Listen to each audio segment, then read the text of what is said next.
I appreciate that Ms. Minnick is joining us. Trustees, we do have a budget timeline that we follow each spring. We appreciate that we work with Treasurer Trustee Lazarus and with our Finance Committee to work through.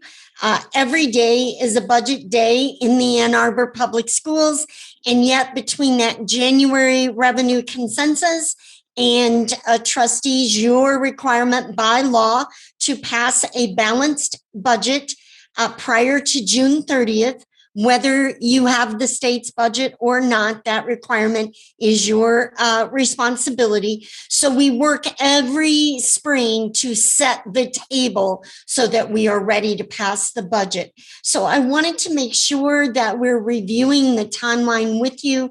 We normally review that timeline in right around now, and then we work through these steps over the coming 3 months.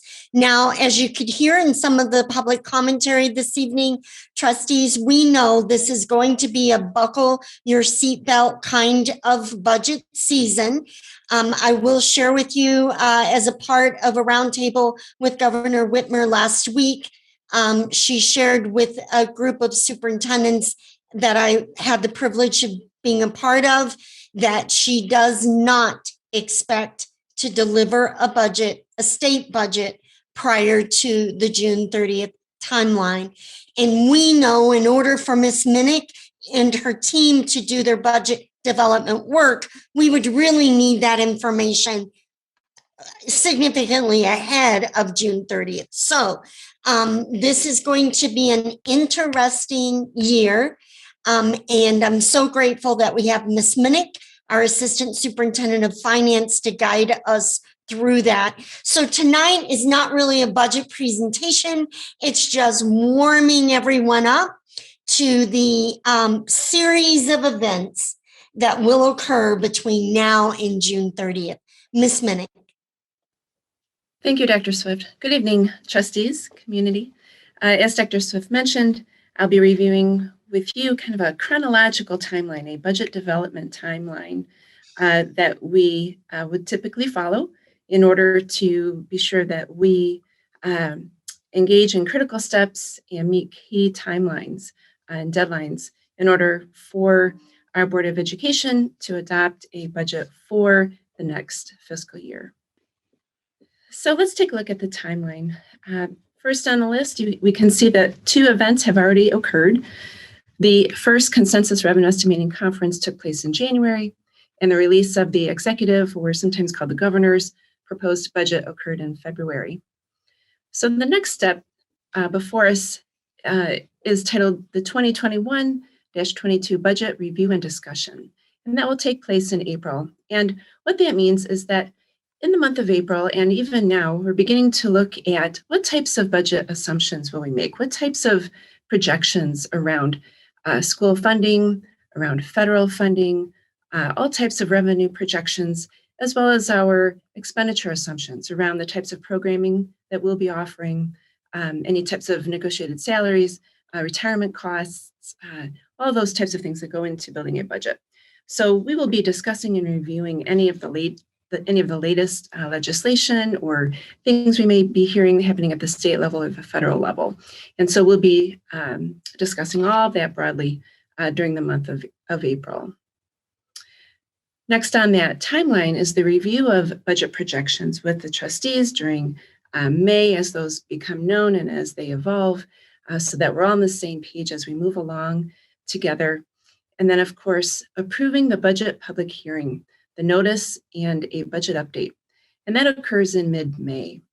According to the Truth in Taxation, we need to have a public hearing around our public budget document and let our public know when they have an opportunity to voice thought and comment on the proposed budget.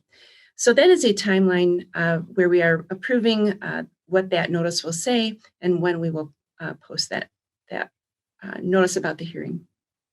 The second consensus revenue estimating conference is scheduled to take place in mid-May. The date of May 14th is tentative. It has not yet been announced, but it typically takes place on a Friday, usually around the second Friday of the month.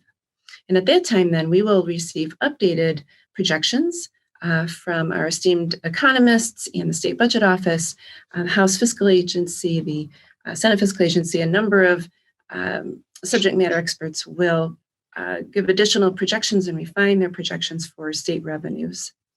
We will use those projections then to inform our budget projections.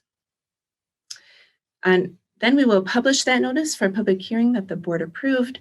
We anticipate publishing that by May 17th. It has to be posted at least 6 days prior to the date of the hearing. The next step in our timeline is to review the executive, the Senate, and the House proposed budgets.